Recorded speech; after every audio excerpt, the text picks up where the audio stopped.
მოახლოებულ საპარლამენტო არჩევნებში ისრაელის მოქმედი პრემიერ-მინისტრის მთავარი მეტოქი ბენიამინ ნეთანიაჰუს ომის კაბინეტის ყოფილი წევრი გადი ეისენკოტი იქნება, რომელსაც თანამდებობის დატოვება ღაზაში სტრატეგიის არქონის ბრალდებების შემდეგ მოუწია.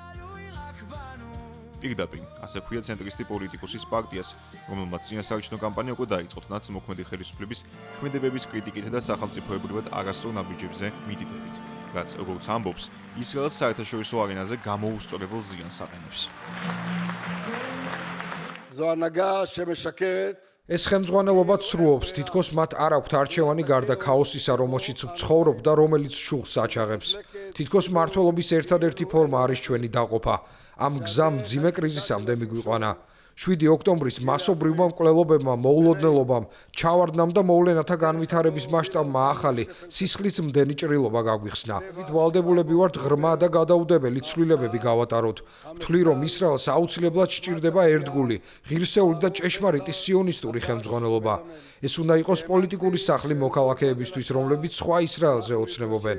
აქ ვდგავარ და გეფიცებით, რომ როგორც ადრე და ყოველთვის გავაკეთებ ჩვენი ქვეყნისთვის ყველაფერს საჭიროს, რომ იქნებით თქვენი ნდობის ღირსი, რომ ვიქნებით თქვენთან, რომ უზრუნველყოფ გამაერთიანებელ ხელმძღვანელობას, რომელიც დაფუძნებულია ისრაელის ტრადიციებსა და მემკვიდრეობაზე.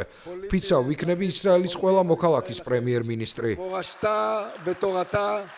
პოლიტოლოგების ვარაუდით, სხვა ოპოზიციონერებისგან განსხვავებით, ბენიამინ ნეთანიაჰუს გუნდისადმი გადი ეისენკოტის კრიტიკა საზოგადოების უფრო ფართო წრეები დაიჯერებენ, რადგან ის სისტემას შიგნიდან და საფუძვლიანად იცნობს.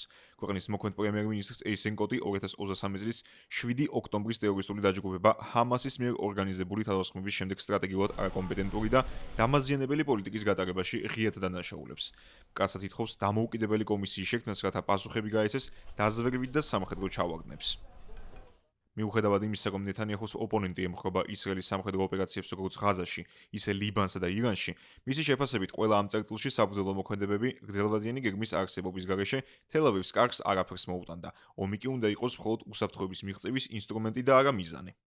ოპონენტის ბრალდებებს თავად ბენიამინ ნეთანიაჰუს გამოეხმაურა, რომლის თქმითაც, თუ კი თავის დროზე გადი ეისენკოტს დაუჯერებდა, მაშინ ჰამასი ყველა მიზანს მიაღწევდა და ქვეყანას რუკიდან გააქრობდა. გრძელვადიან პერსპექტივაში პოლიტიკაში მოსული ყოფილი სამხედრო მაღალჩინოსანი მხარს უჭერს პალესტინასთან კონფლიქტის გადაჭრას ორი სახელმწიფოს ფორმულით, რათა ისრაელმა შეინარჩუნოს ებრაული უმრავლესობა და დემოკრატიული ხასიათი. ისრაელის დემოკრატიის ინსტიტუტის ანალიტიკური ცენტრის უფროსი მკვლევრის გიდეონ რაჰატის თქმით, ამ ხედვების გათვალისწინებით, გადი ეისენკოტისადმი ნდობის მაჩვენებელი მაღალი იქნება, რადგან ნეთანიაჰუს განსხვავებით, ის არ არის პოპულისტი ან რადიკალური შეხედულებების, მისწრაფვის, საზოგადოების გაერთიანებისკენ და სხვა თუ არაფერი მას ზურგს უმაგრებს წარსულიც.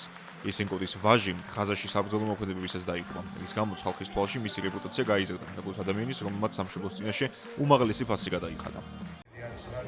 საგულისხმოა, რომ ასეთი ფონი მას მაინც არ აძლევს პრემიერ-მინისტრობის გარანტიას და ნაწევრებული მრავალპარტიული სისტემის გამო ისრაელში ამ თანამდებობაზე მყოფი პირები იშვიათად ახერხებენ 4 წლიანი უფლებამოსილების ბოლომდე შესრულებას.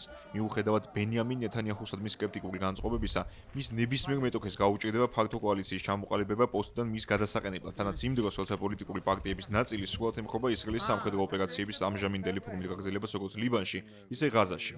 ამასთანავე გასათვალისწინებელია შეერთებული შტატების ფაქტორის, ბენიამინ ნეთანიაჰუს დონალდ ტრამპის ადმინისტრაციასთან ბეირუთის წინააღმდეგ საბრძოლო მოქმედებების ირგვლივ განსხვავებული პოზიციის გამო ურთიერთობა დაეძაბა. ექსპერტების შეფასებით, ამჟამინდელი მოცემულობით ხსახს ახლო აღმოსავლეთის რეგიონში არსებული ტერორისტული დაჯგუფებების მიმართ აწყობს უფრო თანმიმდევრული პოლიტიკის გამტარებელი მაღალჩინოსანი.